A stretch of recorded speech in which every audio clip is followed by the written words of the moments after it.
ಧರ್ಮಸ್ಥಳದಲ್ಲಿ ನಿಗೂಢ ಶವಗಳ ಶೋಧ ಪ್ರಕರಣ ಸಂಬಂಧ ಮಂಜುನಾಥ ದೇಗುಲದ ಪಾವಿತ್ರ್ಯತೆ ಎಲ್ಲೂ ಹಾಳಾಗಿಲ್ಲ. ದಕ್ಷಿಣ ಕನ್ನಡ ಜಿಲ್ಲಾ ಉಸ್ತುವಾರಿ ದಿನೇಶ್ ಗುಂಡೂರಾವ್ ಹೇಳಿಕೆ ನೀಡಿದ್ದಾರೆ. ಪಾರದರ್ಶಕವಾಗಿ ನಿಷ್ಪಕ್ಷಪಾತವಾಗಿ ಯಾವುದೇ ಒತ್ತಡಕ್ಕೆ ಮಣಿಯದೆ ನಿಜಾಂಶವನ್ನು ಪತ್ತೆ ಹಚ್ಚೋದಕ್ಕೆ SIT ಅವರು ಯಶಸ್ವಿಯಾಗಿ ಕೆಲಸ ಮಾಡ್ತಾ ಇದ್ದಾರೆ. ಈಗ ಸೋಮವಾರ ಗೃಹ ಸಚಿವರು ಸದನದ ಉತ್ತರ ಕೊಡ್ತಾರೆ. ಆ ಉತ್ತರದಲ್ಲಿ ಎಲ್ಲ ವಿಷಯಗಳು ಹೊರಗೆ ಬರ್ತದೆ. ಸದನ ಈಗ ನಡೀತಾ ಇದೆ. ಸೊ ಅದ್ರ ಮಧ್ಯದಲ್ಲಿ ನಾನು ಏನು ಬೇರೆ ಹೇಳೋಕ್ಕೆ ಹೋಗೋದಿಲ್ಲ. ಸೋಮವಾರ ಉತ್ತರ ಕೊಡ್ತಾರೆ. ಆದರೆ ನಮ್ಮ ಉದ್ದೇಶ ನಿಜಾಂಶ ಸತ್ಯ ಹೊರಗೆ ಬರಬೇಕು. ಯಾವುದೇ ಆಪಾದನೆ ಇದ್ದರೆ ಅದನ್ನು ಯಾವ ರೀತಿಯಾಗಿ ಅದಕ್ಕೆ ತನಿಖೆ ಆಗಬೇಕಾಗಿತ್ತು ಅದನ್ನೆಲ್ಲ ಅವರು ಮಾಡಿದ್ದಾರೆ, ಮಾಡಿಸ್ತಾ ಇದ್ದಾರೆ.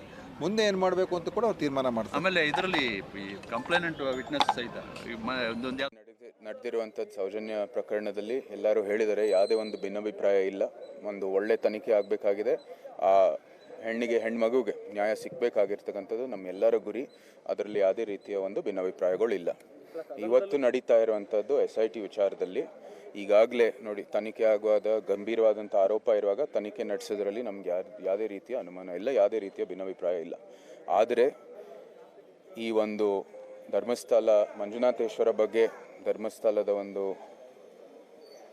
ಧರ್ಮಾಧಿಕಾರಿಗಳ ಬಗ್ಗೆ ಏನು ಅವಹೇಳನ ಒಂದು ಪೋಸ್ಟ್ಗಳು ಬರ್ತಾ ಇದೆ, ಅದ್ರ ಬಗ್ಗೆ ಏನೇನು ಅನೇಕ ಒಂದು ಸೌಜನ್ಯ ಪ್ರಕರಣ ಹೊರಗೆ ಬರಬೇಕು ಅನ್ನೋದು ನಿಜ.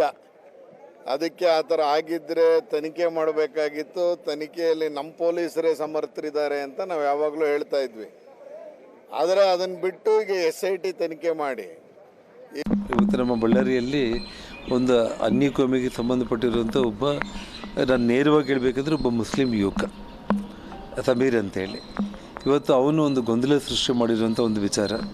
ಅದಕ್ಕಿಂತ ಬೇರೆ ಬೇರೆ ಕೆಲವೊಬ್ಬರೆಲ್ಲರೂ ಕೂಡ ಜೊತೆಗೂಡಿ ಇವತ್ತು ಏನು ಆ ಒಂದು ಮುಸ್ಕುದಾರಿ ಅಂತೇಳಿ ಒಂದು